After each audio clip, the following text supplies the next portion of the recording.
Hello, and a sincere and heartfelt welcome and thanks to those amazing and courageous humans making a change through their lived experience of suicide. My name is James. I'm one of the facilitators at Rose in the Ocean. Today, we're going to unpack the concept of using our valued and informed critical lens when it comes to the amazing work across Australia in suicide prevention. I love this quote from a lady we work with in Newcastle who had a lived experience of suicide. She shared with us this: "My eyes see differently, my ears hear differently, and my heart processes differently." And I think that's an amazing way to look at the lived experience of suicide and that lens. So before we start the conversation, I'd like to acknowledge a couple of things, if we could, please. In particular, I'd like to acknowledge the traditional owners on the lands on which we meet today and pay our respects to their elders, past, present, and emerging. I'd also like to acknowledge those with a lived experience of suicide, acknowledge those who have lost somebody to suicide, or acknowledge those who are caring for someone to suicide, and also those who have been in suicidal and or are in that crisis at the moment. I love this concept that everyone's lived experience is unique, everyone's lived experience is valuable, and everyone's lived experience can make a difference. Rose in the Ocean, an Australian-based not-for-profit and for-purpose organisation, was founded in order to change the way suicide is spoken about, understood and prevented. We believe that most suicides are preventable. At Rose in the Ocean, we are about improving the suicide literacy across this country. Can I put a definition around lived experience for you? Lived experience is having suicidal thoughts, survived a suicide attempt, cared for someone who has been suicidal, or those that have been bereaved by suicide. Lived experience is not one-dimensional, and there are many aspects to it. We need to look at it from all perspectives in order to understand what we need to do to be impactful within a community. We need to learn from each other and enable us to be more effective in our personal advocacy and impact. With lived experience, we are gifted with these three things, I believe. Insight. When we reflect on our story, we create amazing opportunities to become clear, deep, and sometimes sudden understanding about what was and still probably is a complicated experience. The insight is necessary if growth is to emerge. The knowledge next phase of development involves being able to turn that insight into something really valuable, and what is valuable are the facts, the information, and skills that are acquired through this experience. This is knowledge. And finally, wisdom. However, we need to do something with this newly acquired knowledge, and wisdom is the ability to use your knowledge and experience to help others make good decisions. Actively using our voice is rich with wisdom, deep with insight, to impact on the lives of future generations. And with me today, thank you, is the wonderful Celia Taylor. Celia, you are an insightful mentor and school facilitator at Rose in the Ocean. So a big welcome to this webinar, and thanks for joining us. Wouldn't miss it. Thank you. So let's talk about today. Today's about a critical lens and kind of putting that lens across a whole lot of factors when it comes to understanding lived experience and reducing suicide and the impact across Australia. People with lived experience provide that unique lens, an important lens through which to consider the impact of communications, language, content, and visual representation. And we're going to try and unpack a little bit of that today with some real examples and some examples that we've been involved in the work that we've done over a number of years. Tell us about your role at Rose in the Ocean, Celia.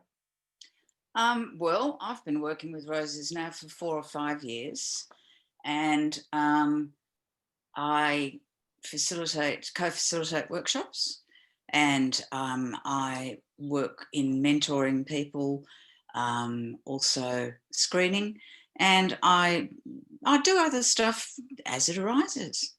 Wonderful, and do it well and with a smile and with an incredible amount of literature always around you, physically and metaphorically. So thank you for being a part. It's amazing the stuff that we do with lived experience, in particular when we think about being critical against or with some of the documentation or stuff that we see, the culmination of our lenses being the culmination of our personality, our lived experience or life experience, and the state of emotion at any given time. And I think that's important to realise, that some things that we can look at with a particular lens may not have an impact, and at other times it can have a bigger impact. And for some, particularly with a lived experience of suicide can bring on what we refer to as a trigger moment, or a moment where that immense pain can be inflamed.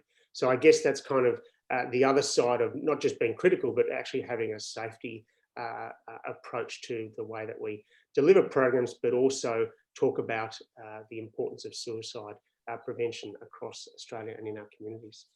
I'd like to unpack a number of things, as I mentioned. In fact, I might even share a little slide that kind of explains what we're going to explore for a start. And this, then, the three kind of areas, the idea of unique lens, which we'll have a look at, but also the impact of words and the impact of context. Starting with that words for somewhere to start, and we know that they have an incredible power to evoke memories, arouse emotion, and of course inspire action. They also have a potential to cause pleasure and happiness, but also distress and pain. When we think about online communications, they have far-reaching power to influence, educate, and change culture. Online communicators therefore have a responsibility to ensure that the context is carefully developed with an understanding that they have little to no control of who may be in contact with their message, and the lens by which they see or hear, read or view that information. I know there's been a recent Facebook marketing campaign around men's mental health, which is absolutely fantastic. And in terms of getting the message out there, it's that concept of 25 push-ups in 25 days. You may have done it, Cecilia. I unfortunately only got to day 4 and then split a stomach muscle, thought I'd done a hernia. But that's not what I want to talk about.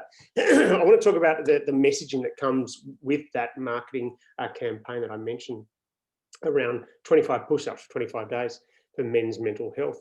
And in fact, what it actually says, it's obviously a cut and paste, because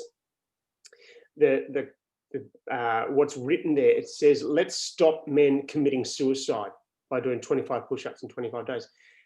It's difficult because it's a strong message around mental health, but when we think about language and terminology, we're certainly trying to remove committed from the terminology. So it's got the kind of the right connotations and idea, but of course, in some respects, because of our unique lens, because of our lived experience of suicide and working in this space, we know that that language can be triggering. You got any comments about that one, for example, Celia?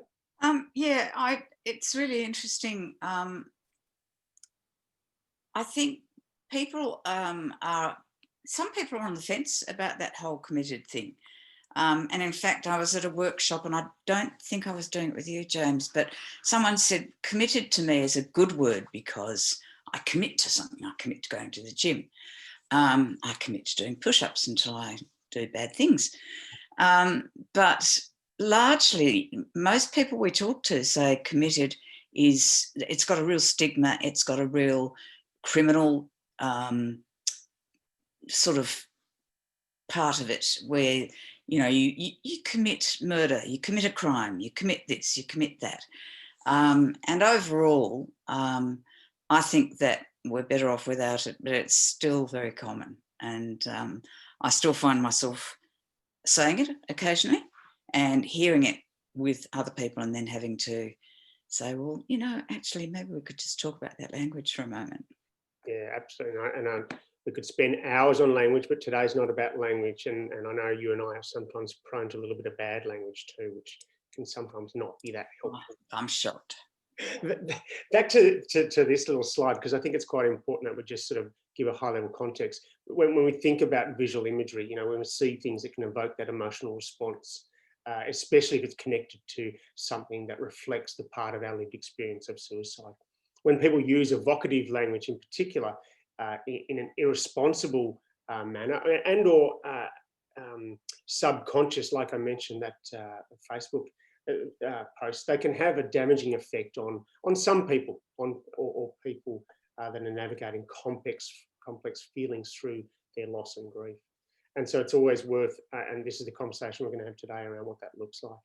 The importance of context, that final little circle there around, you know, when we think about the impact that we have on others, we need to consider the context of the other individual. And it's certainly the case when we're working in this space. And context defined means the circumstances that form the setting for an event, a statement, an idea, and in terms of which it can be fully understood. So not only does lived experience provide context for the messages, but also considers the context environment in which the message will be heard.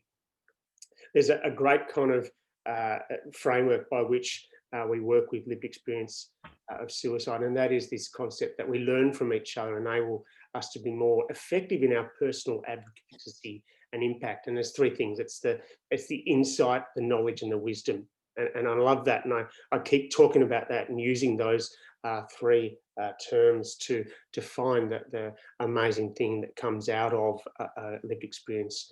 And that insight, when we reflect on our story, we create amazing opportunities to come clear, deep, and sometimes sudden understanding of what was, and probably still is, a complicated experience. The insight is necessary if growth is to emerge, and we know that as well. That concept of stretch and grow. Knowledge, the next phase of development involves being able to turn the insight into something really valuable. And what is valuable are the facts, the information, and the skills are acquired through this experience. This is the knowledge which I no doubt understand. Wisdom, the final one there of the three, is we need to do something with this newly acquired knowledge. And wisdom is that ability to use your knowledge and experience to help others in making good and/or informed decisions. So actively using our voices, rich with wisdom, deep with insight, to impact the lives of future generations is something that I hold dear to the work we do at Rose in the Ocean. Let's have a look at a couple of those slides and areas for focus that I'd love to kind of unpack with you. So let's go to the first one. First, we'll sort of have a look at this idea of informing, influencing, enhancing. Do you want to talk us through your awareness of this slide? So are you comfortable with that? Sure. And think about some examples too. Yeah, I think that it's the journey of technology as it's affected all of people with lived experience of suicide, and indeed all people. First of all, we started off with the spoken word and chatting. Then we got onto print. Then we got onto audio. And I remember as a small child clustering around the radio listening to the news, because we didn't have television then. That's a while ago. And then we went on to visual, and that was the TV. And then magically they all came together, and that became the internet, and it became everything that people do now. My son, who's 31, works in technology, and for him, it's another way of communicating. I guess it is for me simply because I've had to learn it. But every time a new generation is born, they're living with visual, audio, print, and social media, and it's all at the same time. It's not one thing and then another. It's everything. So we're constantly surrounded by media, and spoken word is no longer just the only thing we hear or say around suicide and lived experience of suicide. Images are really evocative. You mentioned that earlier, James. And with the best will in the world, and we'll show you an example of this later, you can put up an image that you think is actually displaying something that other people will interpret quite differently. Printed word, again, we've got something up our sleeve around the printed word, which shows you that people with the best motivation can still get it wrong, and also with more knowledge than others. So it's a constant battle to keep up with all of the various types of media and the way they all come together now.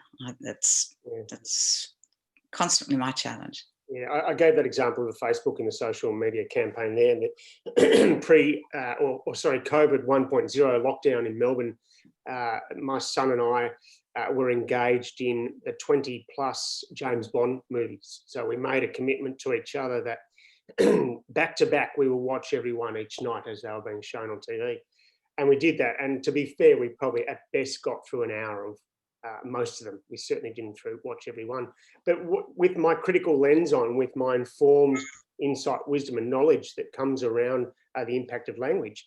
I was able to watch those James Bond movies with a different eye and realise that most of them in the 70s and 80s would inevitably end up having some deaths in there, and they would refer to committing suicide.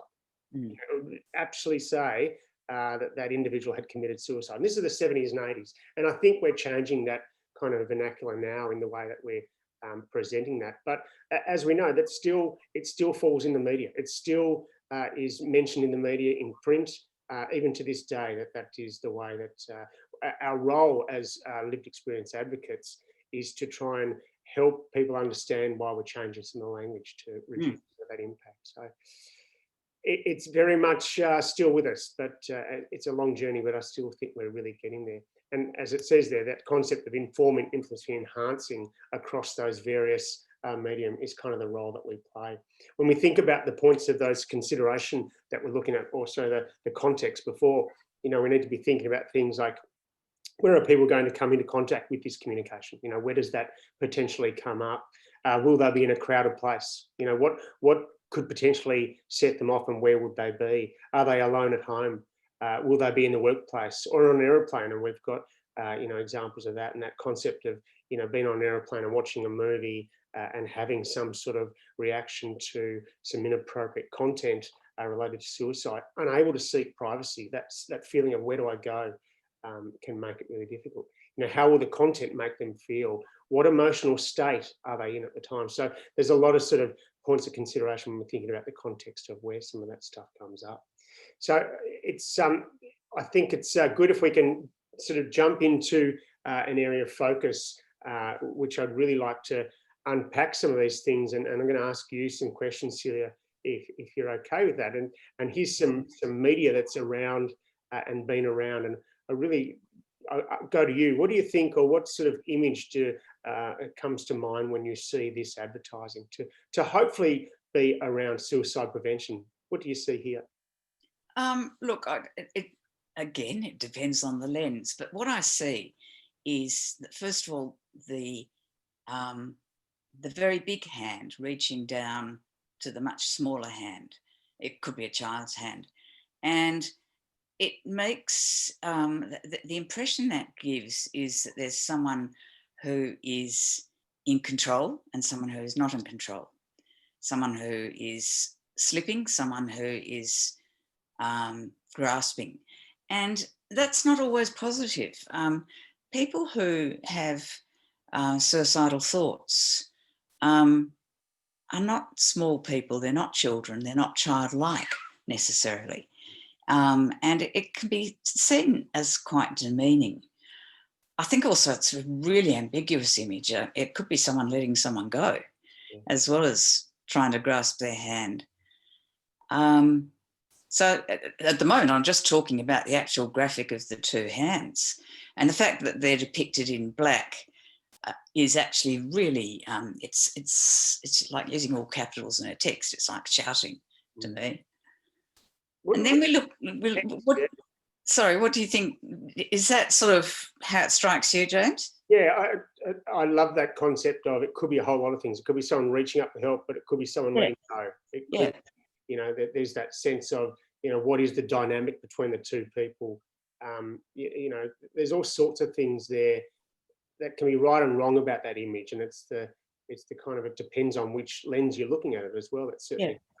I'm keen to kind of unpack the text or that well, quote. The language, for a start, they is a very unfriendly word, but more importantly, rescue. It's as if the person who may be feeling suicidal or having suicidal thoughts, or who is a carer at their wit's end, or is bereaved and at their wit's end, not everyone needs rescuing. They need support, they need understanding, they need empathy, but they don't always need rescuing or feel as though they do. It's also by saying they can't rescue you if they don't know you need it, it's almost blaming the victim. You've got to talk about it, and you've got to tell us that you're feeling like this so that we can rescue you. So it's setting up a real power imbalance. Absolutely. And the other part that gets to me also is ask for help to fight another day. I'm not sure the word fight is really helpful. It's another negative word. It implies there's a constant battle going on, and we know that's not always the case. Yeah, it's interesting. With all the right intentions, when you put a Yeah, different lens of or our understanding through lived experience, we really do bring, I hope, a bit more constructive criticism and dialogue around the messaging, particularly if that ad. I'm going to show you a couple of others to. I feel like it's one of those therapy sessions to see how you respond, but let's see how you go with the next one. What do you think about this one? Again, another kind of an opportunity to raise awareness of suicide prevention in our community. But what does this tell you when you read this? well, again, it feels to me like victim blaming. It's saying suicide is 100% preventable. If that were true, it would imply that all the people that do die or attempt suicide could have been stopped. And that, again, is another power imbalance. Also, putting brackets around the word suicide is totally weird, but that's another matter entirely. Hey, brackets, they're funny brackets. Yeah, Brackets. yeah. I don't know what they're about. I can't see what they add to it. Yeah. Don't get me started on why they're using all capital letters. Yep. And I think this, like the previous one, great intentions behind this. Speak up, reach out, again implying that the onus is on the person who is feeling suicidal or sad or despairing. So if you don't speak about it, well, then it's your fault. Tough. I don't buy that. It's up to all of us in the community to reach out just as much as it is to speak up. Yeah. Do you think, I mean, similar to the previous one, it's this kind of power imbalance with, or the dynamic between the two hands? Yep. It could be a young female's hand, it could be an Yep. old male's hand, but again, that kind of power imbalance as well. Definitely. With it, and it always seems to be the case. There's one big hand, and that's the hand of control, I guess, and one small hand that implies weakness. Yeah, absolutely. You're doing so well. I'm going to give you one more. Not that you haven't met that mark already. This was an article from the Women's Weekly back in 2013. Suicide can be contagious among young people. I'll read it out and then we'll unpack it. Suicide can be contagious, especially among young people. A new study has found.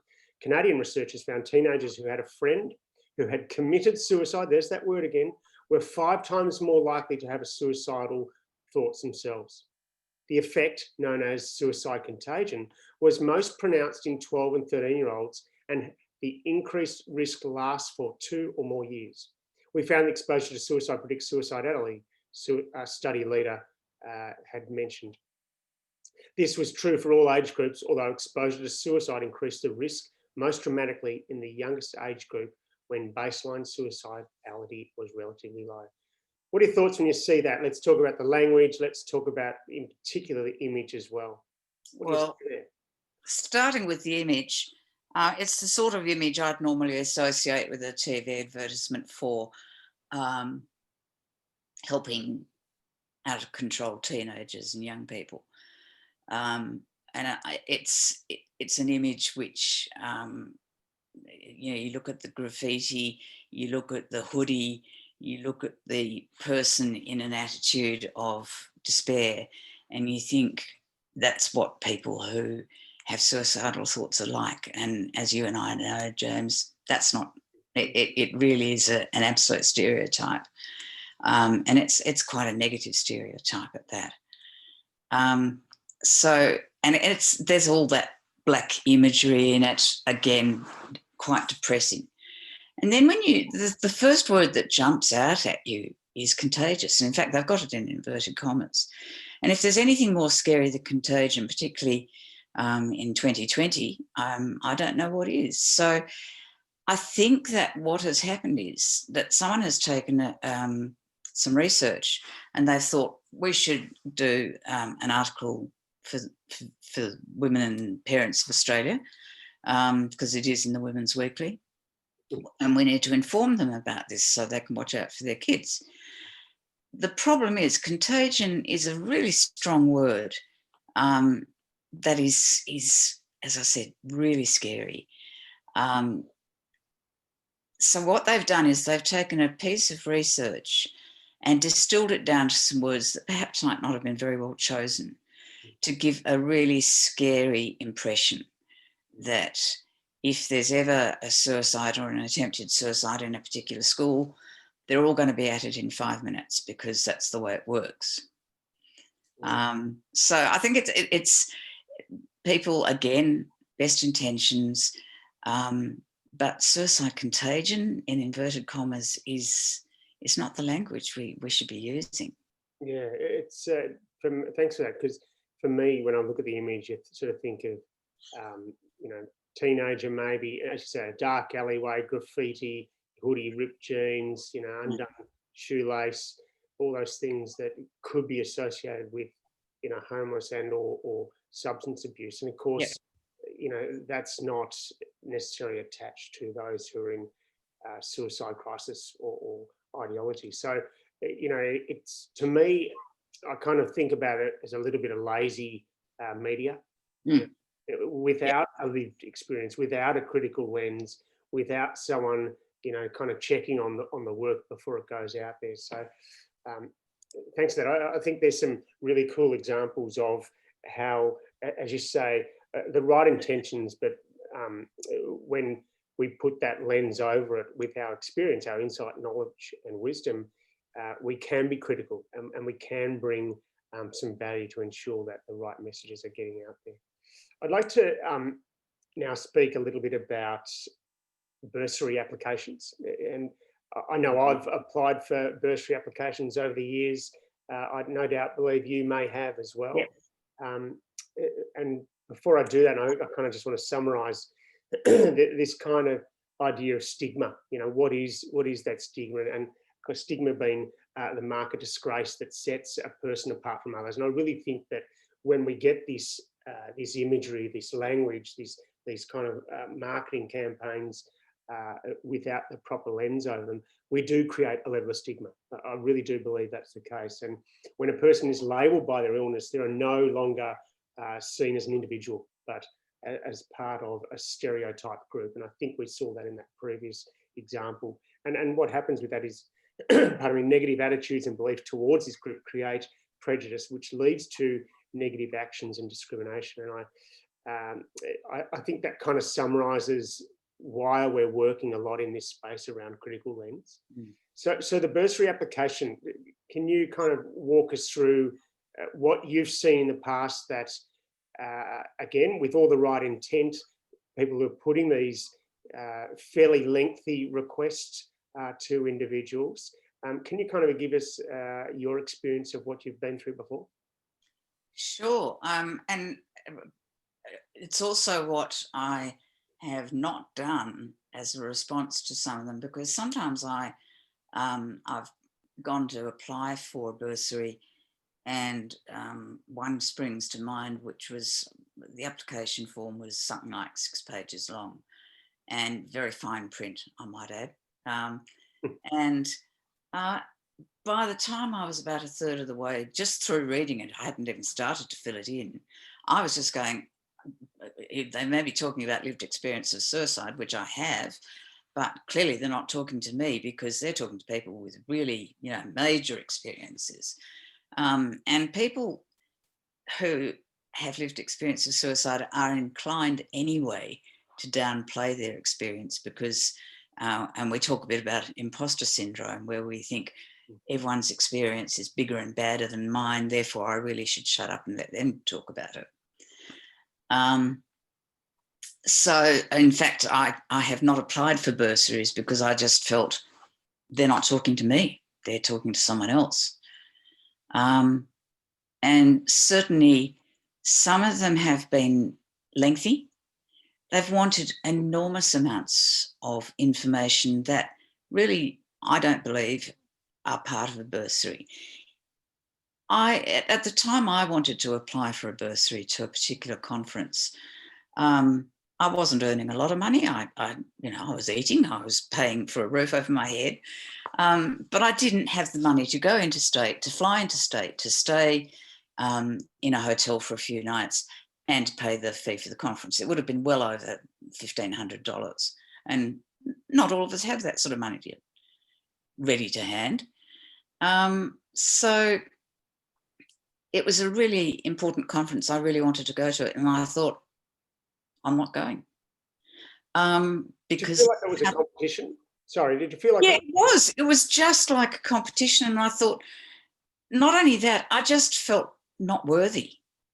That my lived experience of suicide was not as worthy as other people's. Yeah. And this is talking about someone who was working at the time for Roses in the Ocean. I knew about the imposter syndrome. I knew about the degrees to which people think their experience is pretty minor. And yet I still thought that. And the ones that I've read through can tend to be quite intrusive into people's values. They make assumptions about people. They make judgments about people. Judges, yeah. Judges. So certainly one I remember said that, we'll accommodate you in the hotel and we will pay for your breakfast and we'll pay for your tea, but we won't pay for lunch. And we certainly won't pay for anything from the minibar. So if you're sitting alone, crying up in your bedroom, don't you take anything from that minibar, by crikey. That's right. Yeah. So there's that. There's also having to justify financially why you need a bursary. And some are very intrusive about, show me what your average electricity bill is or gas bill.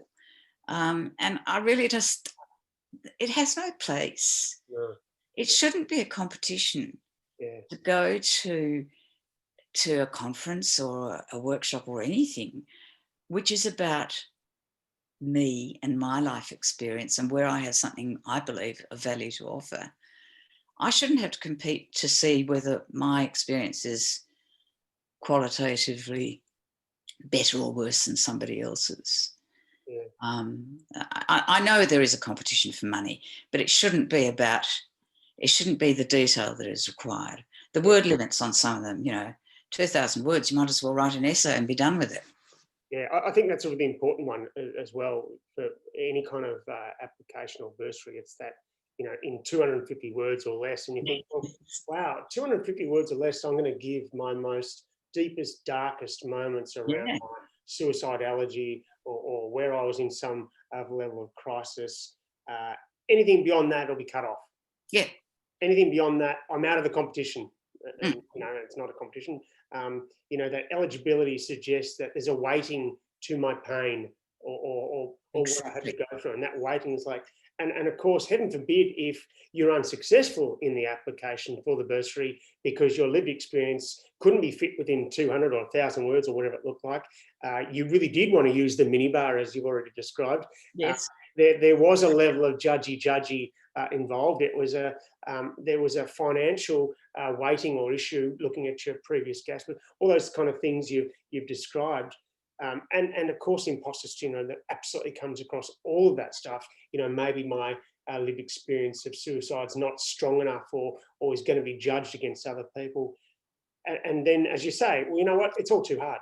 Yeah. So I guess the message that we're trying to convey is for those that are putting together the application process, that they do it with someone in mind and or walking alongside someone who has that lived experience that can bring a critical lens to the documentation and the process that will ensure that it's easier.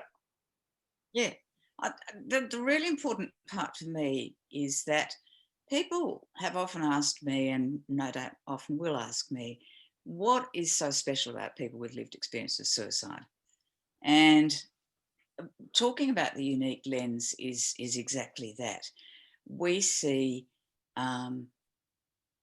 life differently. And not only that, you and I see life differently. All the people that we have met jointly, James, working with roses, all of whom have a lived experience of suicide and may have quite similar circumstances, but their experience is unique. And as such, they have something to offer. They have something to offer conferences, they have something to offer policy, they have something to offer treatment. And so I think that the unique lens that we look through, and we didn't necessarily ask to look through that, it came to us, it has enormous value, and potentially can change lives, as we know. Yeah, absolutely. I want to spend a couple of minutes just talking about the talking to the media, our role in talking to the media for those that have a lived experience of suicide. And I've got a couple of tips, and then I'll go to you. And having seen things go bad, having heard things sound wrong, is some great tips I hope that can help those that are out there with the media knocking on their door. And it's always asked the journalists or those that are undertaking the interview if they're familiar with the guidelines around suicide prevention and working with the media. Every Mind guidelines exists online for those to check those out, but certainly checking in to see if the journalist is aware of that. Be sure that you're comfortable speaking about your lived experience first. I know that sounds silly, but it's this concept of, if you are comfortable at it, and it has to be authentic as well, don't be afraid of emotion, but making sure that it's not going to trigger you into a point where it's difficult to kind of back out of the situation. So being comfortable about speaking about your story. And of course, it's okay to decline and or pass on any of those scenarios. But plan what you're going to say before the interview. Again, it's this concept of don't just go in there without kind of knowing what the questions are going to be within reason, but knowing what part of your story you want to share. And be prepared for the fact that they may do research, their own research into your story. So, if it's a little bit more public. A final one from me, and I'll throw it to you, is ask if you can view the end product before release. I know I've been doing a bit of work, as you have too, in some postvention mentoring for people who have a lived experience of suicide up in the Illawarra Shoalhaven area. And they've been some fantastic resources, and in fact, doing little video clips on YouTube of the learnings from their lived experience, the insight that they've gained, the knowledge and the wisdom that they can share and impart with others going through such pain. But being able to check in on the final draft before it goes out to print or to being published is something that we've absolutely encouraged, and they've been able to follow through on that. So it's a story that they're comfortable telling, but it's a story that is edited in a way that truly does share the information that they want to share. Any other ideas? I know you do a lot of work in the media, so pardon me, any other ideas that you might have in that space? Oh, I'm so glad you asked. Yeah, look, I think you said be prepared to know what it is that you want to say or you have to say. It's a little bit like telling our story. Why are we doing this interview or whatever it is we're doing?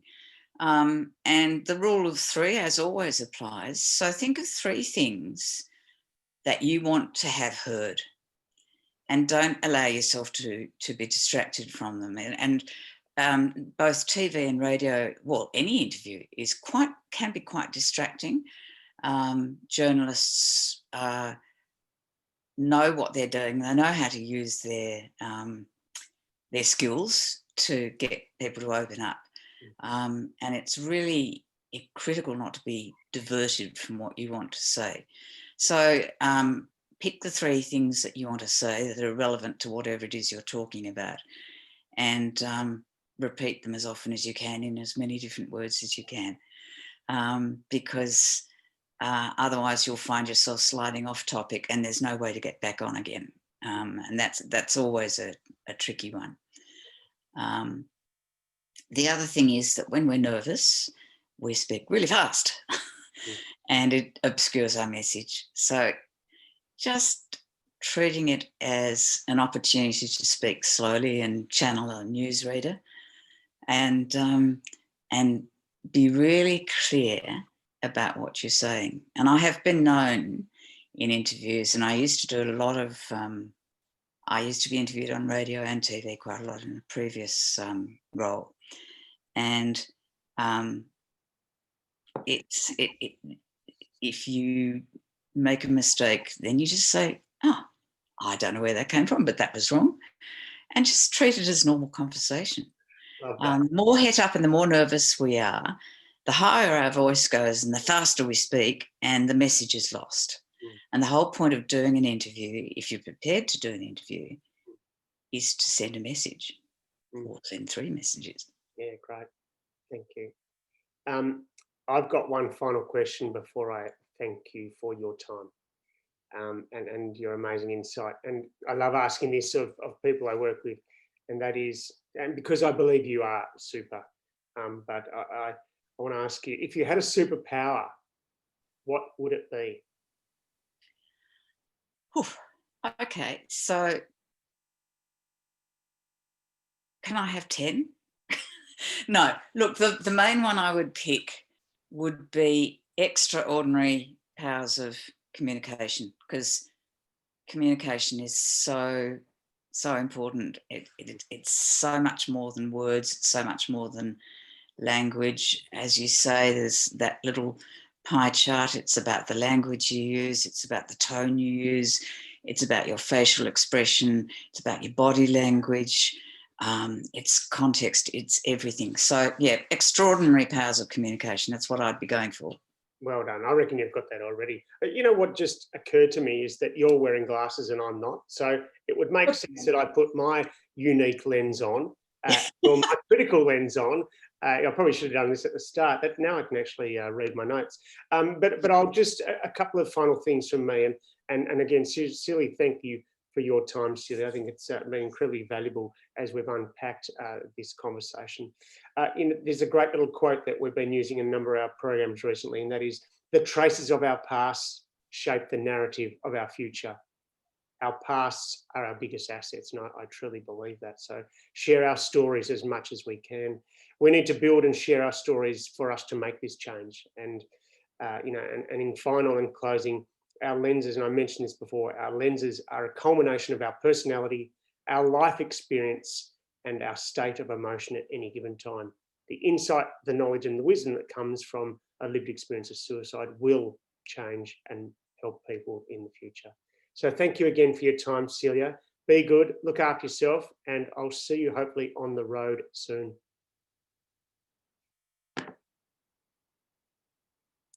Thank you.